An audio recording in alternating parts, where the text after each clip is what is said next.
Hello, everyone, and welcome back to another episode of the Midwest Buzz podcast. I'm JC, joined with my bestie, Olivia. Hi. That's her. She's not the problem. I just am so excited for Taylor Swift. That was off cuff, but I was thinking about that last night. Well, actually, it was this morning when I was up for so many hours because I couldn't fall back asleep. I was like, that's coming up soon for JC, going to Taylor. T-Swizzle. Countdown is on.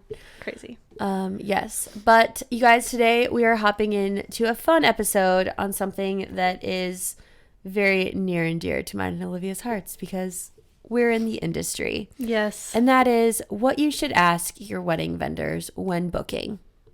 Yes.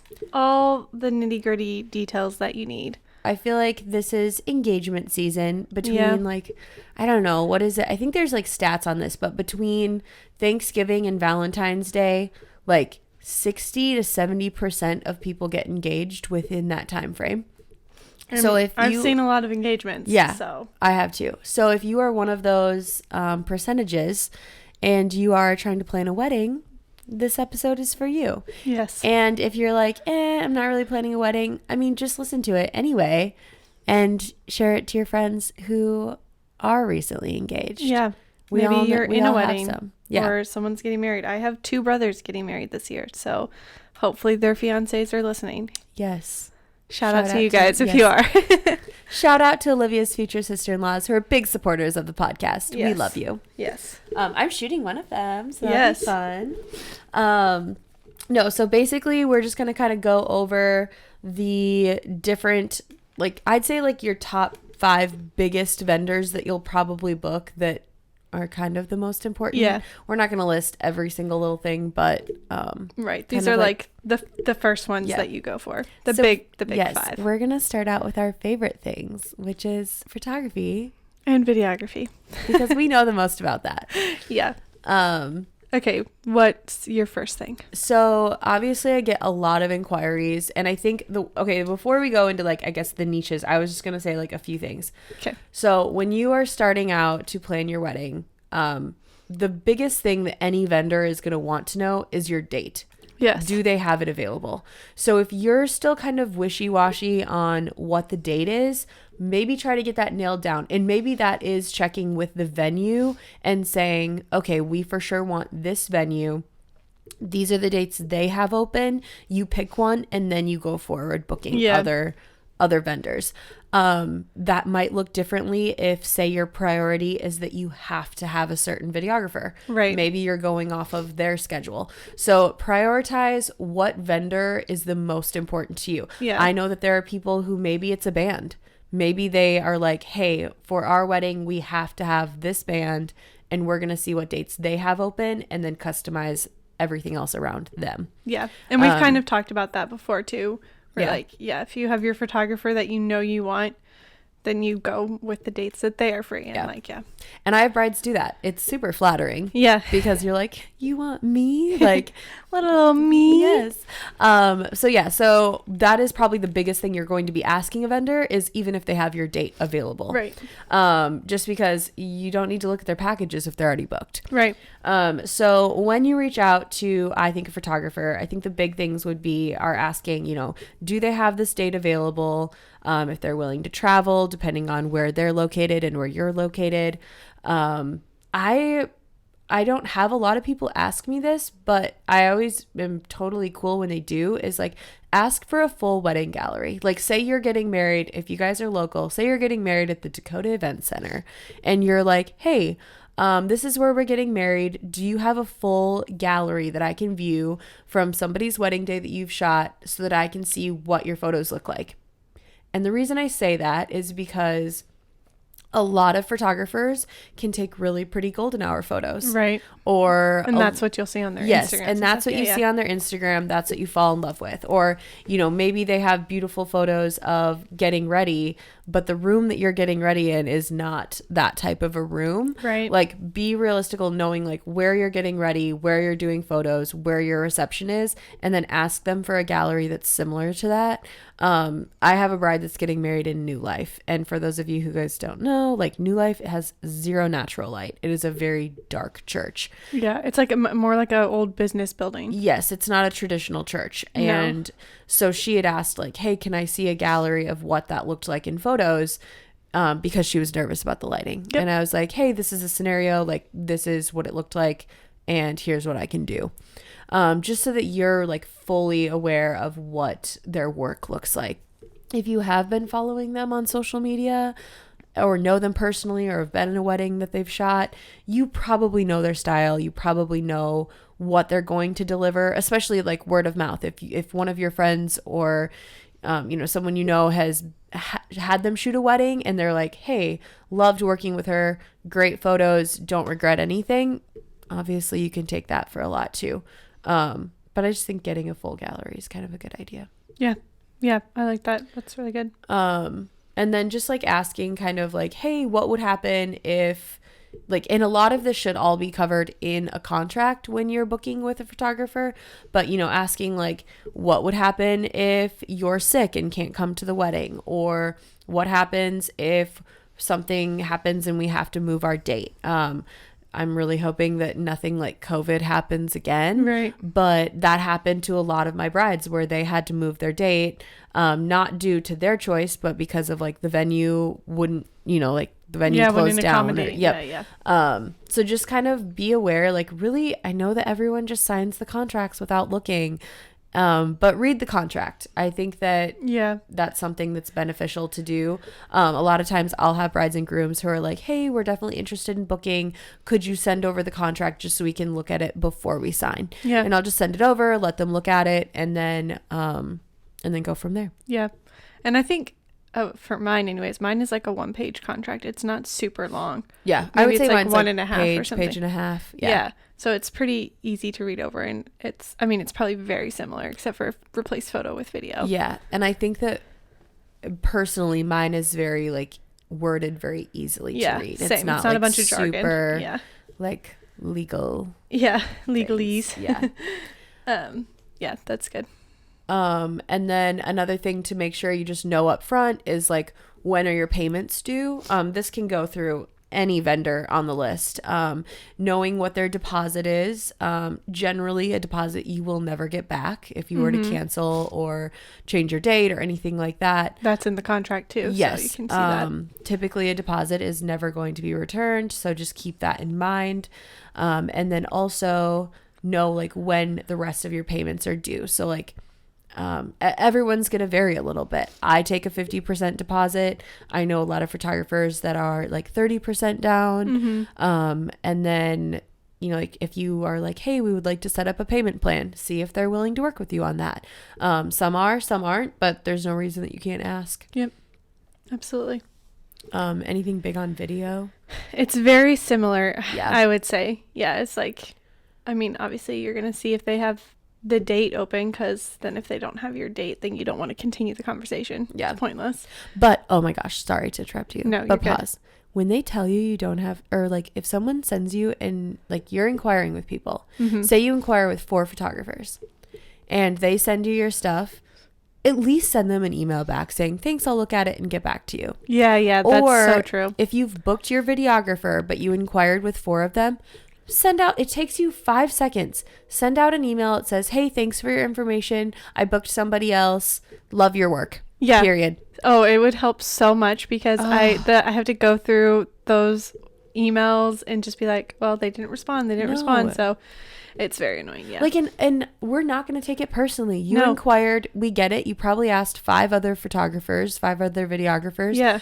Like, just business. Please, if you're doing this, just send another email saying, hey, booked a different photographer. Still love your work. Have a great day. Bye. Like, it doesn't need to be this like long-winded email. Yes. And that way I can throw you into the archived file and I don't have to be like, I wonder if they're still looking for a photographer. Yeah. Because, it's just so much easier on us if you just tell us. Please. So, please and thank you. Not offended. Yes. Yeah, please that and is thank one you of my to any of biggest your pet vendors.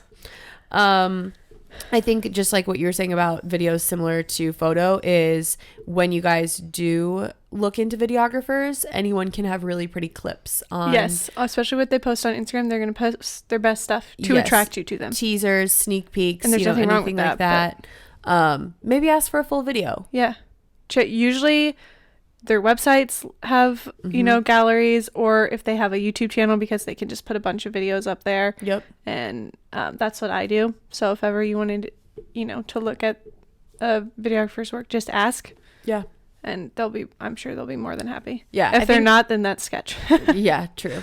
I think photography and videography are obviously very similar in how contracts work, how everything is across the board, but just like be aware. And like, I'd say the biggest thing is like, if it's someone local that just ask your friends who have worked with them. Like if you know someone, and maybe you're not even close with them, but say they shot your wedding, I don't think anyone's going to be offended by you reaching out and saying like, hey, I loved your wedding photos. Like, would you recommend working with XYZ photographer again? Yeah, because sometimes they can have great products, but they maybe are not the best to hang out with all day. Right. You really want to think about that. Maybe they gave a bad experience, or maybe they just didn't vibe. Yeah.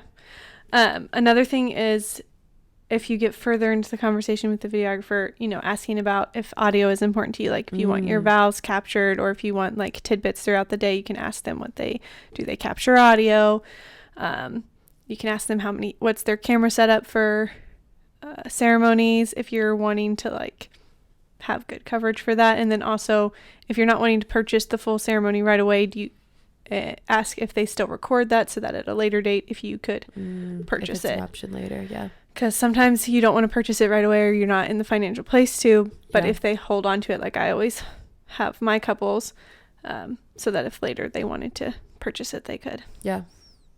Good job. That's awesome. Thanks. Way to be good. No, that is a good point. I think, the audio is big too, because I think there are some videographers that just don't do that. And then there are some that do. Yeah. So just be aware of that and make sure you're asking that question. And again, watching their videos will help you know more. Okay. Anything on the photo or video front? I don't think so. I think let's go into venue next. Okay. I feel like that's a really big one. Especially if you're having a more traditional wedding, having the space and having like the environment that you want for your wedding. There are a lot of things. One thing I just want to throw out there, because I was thinking about it the other day, in the Black Hills, if you get married at like Lake Sylvan, Custer State Park, any things that are state parks, be aware and ask them, straight up ask them, like, what's your tax rate? I'm fairly certain that the tax rate is 25% on state parks. What? So to put it in perspective, if you're spending $10,000 at your venue for food, catering, rental, all the things, you would also be paying $2,500 in tax on top of that $10,000 payment. That's insane. Yes. So I know this because I shot a wedding there, and my bride was a little bit shocked when they got the bill to see that it was a 25% tax rate. Oh my gosh, that's like paying for a videographer, like smallest package or something. Yeah. So that's one thing I would just be aware of. Generally speaking, in like most towns, there isn't a high tax rate, but that's something to think about. Yeah, interesting. And then as far as like venues go, I would say like backup plans. Like if you're booking an outdoor venue for your ceremony, like make sure they have a really good backup plan if it's raining. Yeah. Like what are things you remember asking, like the deck? I asked like what all was included. Like, the tables, the chairs, the silverware and stuff like that. I know that. And obviously, so I got married at the Deck, which is local here in Aberdeen. You can't bring outside fooding. You have to use their caterer. Yeah, that's a good question to ask. Yeah. But with, like, I asked about desserts, and they were fine. You can bring in any kind of dessert. Gotta have those donuts. Yeah. At the time, it was like, I was asking about like candles and did they allow sparklers and things like that. Candles are a good one because a lot of venues are switching to flameless. Yeah. And I did have a fire at my wedding, so the Deck does have a rule now of like they have to be within a certain vase height, or they have to something. They have to be like in Oh my gosh, what am I trying? Votives. Yeah. Yeah. Yeah. So that, and a lot of venues don't allow sparklers, which we didn't do a sparkler exit, but that was something that we were thinking about. Just like speaking from experience, a lot of venues in Sioux Falls are very particular about everything that happens on the premises. their property. And I know I had one last year that was like absolutely no outside drinks or alcohol or anything, which is pretty standard, but the drinks shocked me. They would not allow people to bring in Starbucks. Yeah, that's so weird. My bride got like a $500 charge for having outside drinks brought in. That's insane. If they don't offer anything there, that's insane. Right. And I'm fully against it, but like I'm sure it was in the contract. So like just be aware when you are like asked those questions. I know like they went to as far as like if you wanted to smoke cigars, you know how like groomsmen will sometimes like, oh, we should all like smoke a cigar. You had to buy cigars from them that were their cigars, or like they even sell cigars. Yeah. Same thing with the sparklers. They wanted to do sparklers. Same thing with the champagne pop. Had to buy champagne from them. And obviously this is all because they're upcharging it. They're making money off of it. I get it. People have bottom lines they need to meet. They want to make money. But just be aware of that. I know like the venue that Lauren got married in that I was in, they could not bring in their own champagne. You had to buy the champagne from them for the pop. So yeah, just I think there's a lot of questions for venues that you can ask. We're going to link in our show notes I can't remember right off the top of my head what it was, but it was a website that had some really good questions. I was just kind of like going through it really quick, but they had a lot of great questions, and we'll link that too, because I think especially with a venue, and I think that's on them too, when you go tour it, they should be telling you all of this stuff up front. You shouldn't have to be digging. But sometimes there are things that you maybe want to be aware of that they don't, highlight on their little highlight reel. Yeah, like someone was telling me that their daughter recently got engaged and they've been venue hunting, and they were surprised the upcharges with like it's 25 cents per seat, it's 75 cents a table or whatever to like rent it from the venue. Yep. So yeah, ask about that. Some venues are all inclusive with that kind of stuff, and some charge for the different things. Yeah. So just ask those questions. Go tour it. One thing I know, every once in a while, it's funny. I'll be the morning of a wedding, I'll be shooting the detail shots in the reception area, and there'll be like a random couple walking around, and I'll be like, who are you? Like, I don't ask them that, but I'll be like, who are these people? And then usually it's later like, oh yeah, we had a couple in here viewing it set up. Yeah. Because I think that sometimes if you don't get to see the property, like you can see, like photos of the event or whatever it may be, but to actually go see it set up is nice to see it in person. Yeah, absolutely. So ask if that's an option, if you can do that. Okay. Florist. My first thing is, be realistic with your budget for this. Yeah. If floral's a big deal to you, ask them realistically what your budget should be so that you're getting what you want. I have a lot of brides that day of are very disappointed in their floral, and it's typically the size, and it's because they gave them a budget and the budget was not big enough. Speaking of floral, okay, so you know how we did those celebrity wedding review? Oh, yep. The Maddie Pete one, which she was on the Pilot Pete season of The Bachelor. Anyways, she recently got married. I found out how much her wedding cost. $1.5 million. For a day. And do you know most of that was florals? Wow. Or like a good chunk of it was florals. I bet because she had like the arch. Do you think like $500,000 of it was floral? Could be. Realistically, I could see that. Also, fun fact, my aunt was at Josh Duval's wedding. What? Yes. And I was telling her about this episode we recorded, and she was like, oh yeah, I was there. And she was saying how like it was no phones. So they had a phone room, and everyone's phone had like a wristband that you could go in, unlock your phone. You could use it in that room, and then you had to put it back before you could leave to go out into like the venue. How cool. How did she know? Like, what was her connection? Well, she's like not like, she like kind of dates his uncle. Like, oh, that's right. You did say that. Yeah. They're like not really dating, but they like hang out. Gotcha. He likes her. Yeah. They're just really good friends, I think is what she says. Okay. Yes.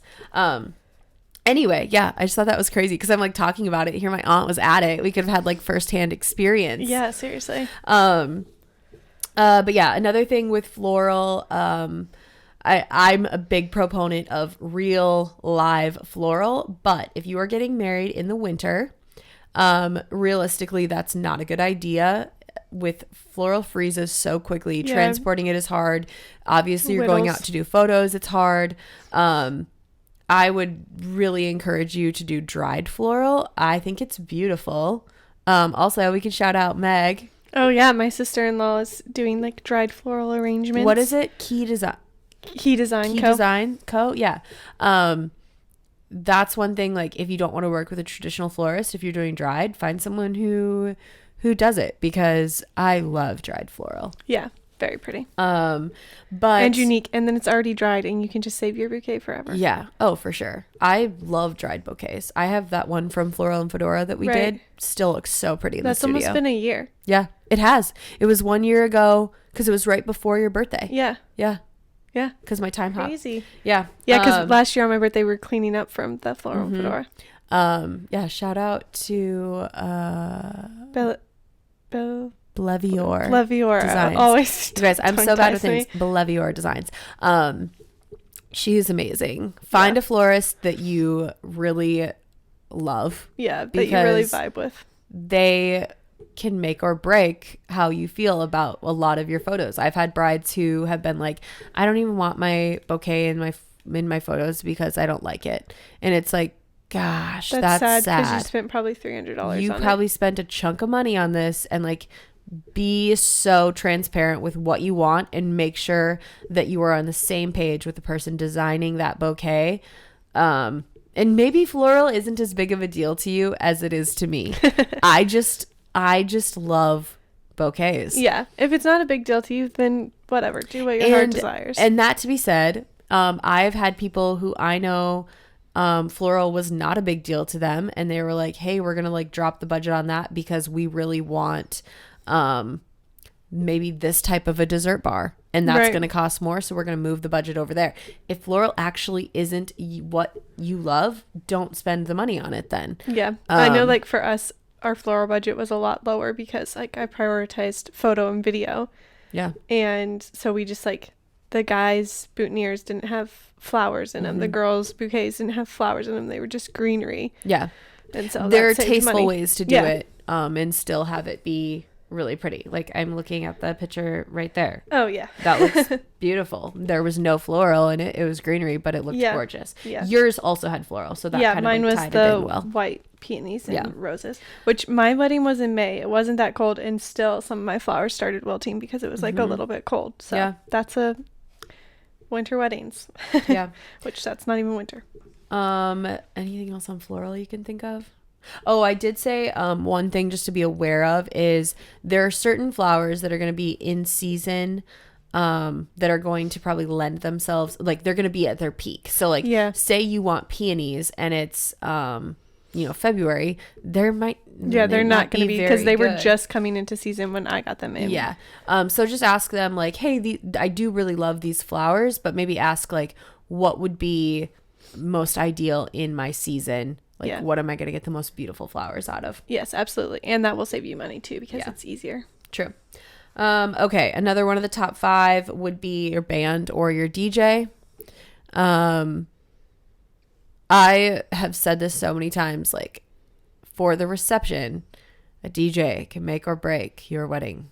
Absolutely. They can make it so cringy, or they can make it the most like exciting, happy atmosphere around. Yeah, because let's be honest, what are the guests going to remember from the wedding? The DJ. If he was really bad, that's what they're going to be like, oh my gosh, that DJ was so awkward. It's sad, but that is true. Or if he was great, they're going to be like, that was the best party. Your DJ was so awesome. Like, even from some of our family weddings, we still talk about the DJ at Josh and Steph's wedding was so fun. And like, the DJ at my wedding did such a good job. Like, stuff like that. Yeah. We've had a lot of good DJs. Anyways.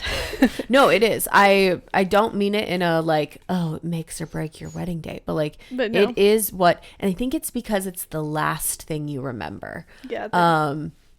like there's this one DJ that has like the worst sound system.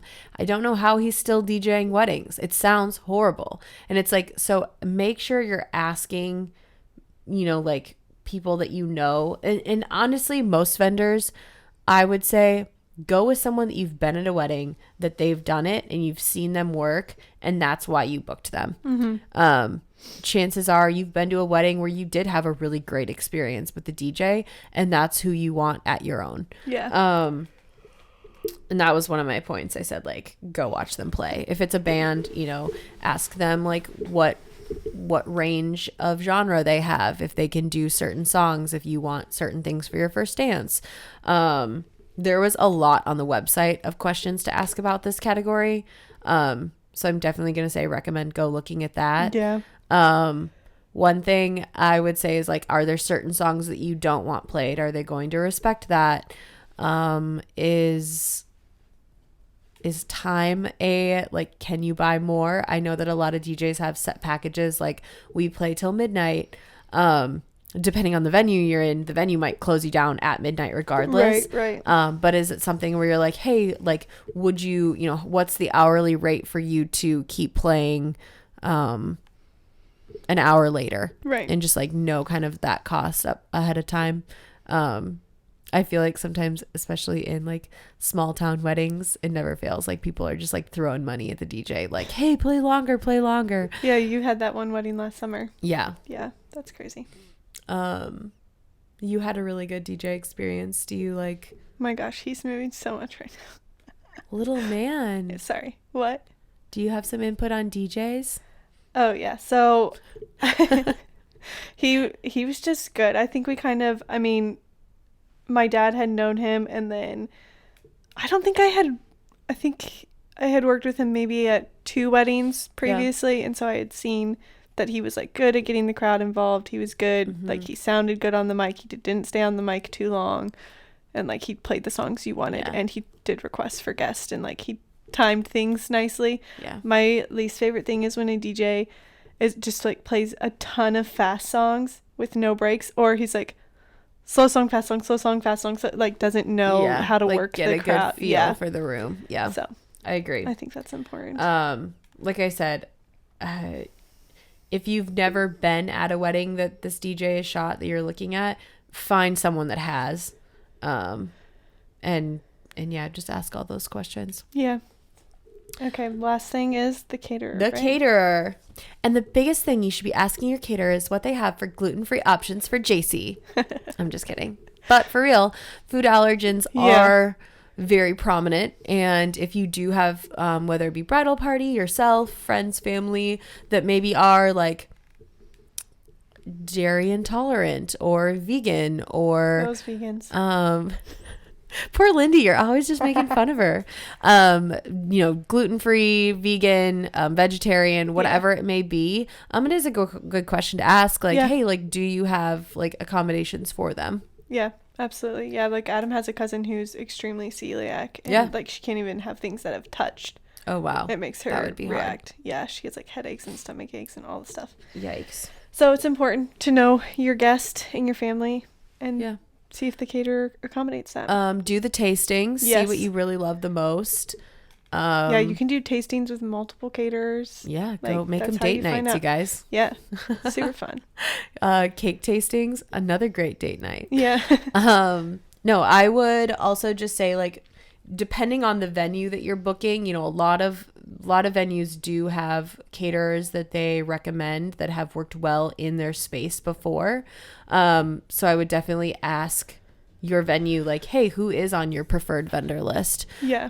Just because our caterers who've worked there a lot, who are very familiar with their kitchen or their space, and knowing that, and probably just asking, like, hey, like, who provides the dishware, the linens, like all of that stuff. Yep. Just because that's going to be an extra cost if they don't provide it, or maybe they provide it at an extra cost. Right. Food tastings. I can tell I'm hungry. I'm thinking about Shaggin' Pit's cheesy potatoes right now. Oh, yes. But yeah, just knowing what you want, what you like, and asking all those questions. Yeah. And again, the article that we found will be linked in the show notes so that you have an easy reference to come back to, or just come and listen to this episode again.